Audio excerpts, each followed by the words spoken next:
Hello, my lovely language learners. Today we're doing French Basics Part 2. Adjectives. Adjectives are wonderful because they add meaning and they enrich your sentences. In English, all adjectives are placed in front of their nouns.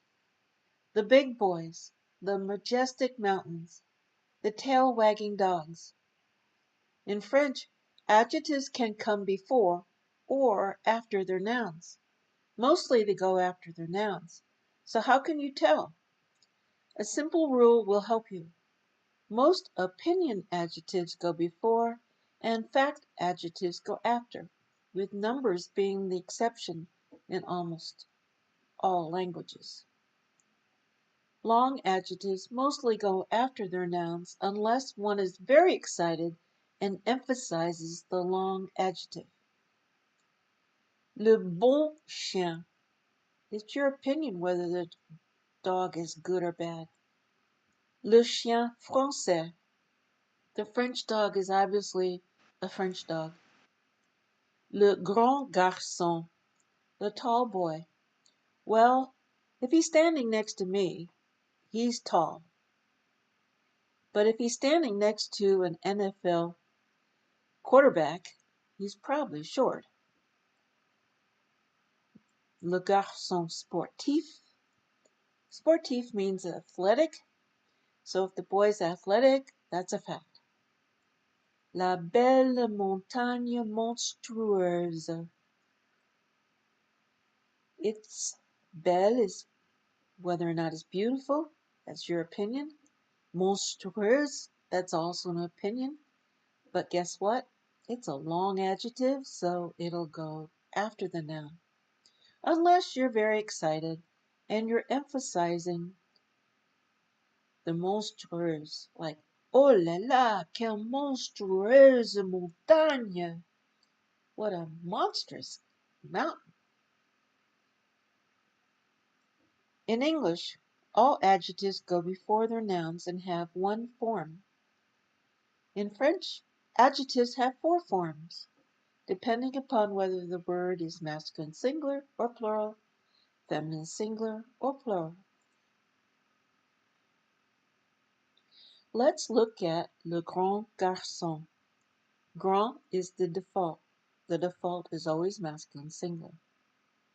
There's nothing added to it. But when you make it plural, you add an S.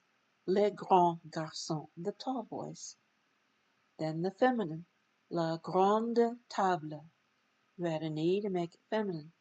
Les grandes tables, you take the feminine and add an S and it becomes feminine plural. Le directeur nerveux, les directeurs nerveux. I know, I pulled one on you. Nerveux ends in EUX, and you can't add anything to an X to make it plural.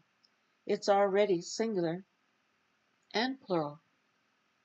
But when you want to make it feminine, for la directrice nerveuse, les directrices nerveuses, you have to change the X to an S before you can add an E. So you have nerveuse, added an S, nerveuse, you have an SE for feminine and S for plural. Adverbs. In English, adverbs can go anywhere. I have written a silly sentence. Now I could always leave now. The purple means those are all adverbs. They tell when. In French, starting again with adverbs. Adverbs. In English, adverbs can go anywhere. Here's my silly sentence. Now I could always leave now. Because in English, they can go in front of the sentence, in the middle of the sentence, or at the end of the sentence. In French, adverbs cling to the first verb, and if the verb has two parts, it clings to the first part. Let me show you. Je t'ai toujours aimé. Je is the subject, T is short for TE, and it means you, the direct object. AI is the helping verb, the first part of the verb. Toujours is your adverb, and aimer is your past participle, the second half of the verb. I always liked you. Maybe. For a sentence that has only one part to its verb, je le caresse gentiment. Il means he, le means him. Notice it's before the verb. Caresse is the one-part verb for pet, and gentiment means nicely. He pets him nicely. As a bird walk, ment means ly. Gentille means nice. Gentiment means nicely. We add an ly, they add an ment. In English, adverbs go in between two verbs. I cannot imagine it.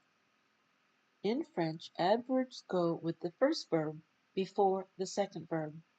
Je peux toujours l'imaginer. I can always imagine it. In English, negatives can come before the verb. I never liked him.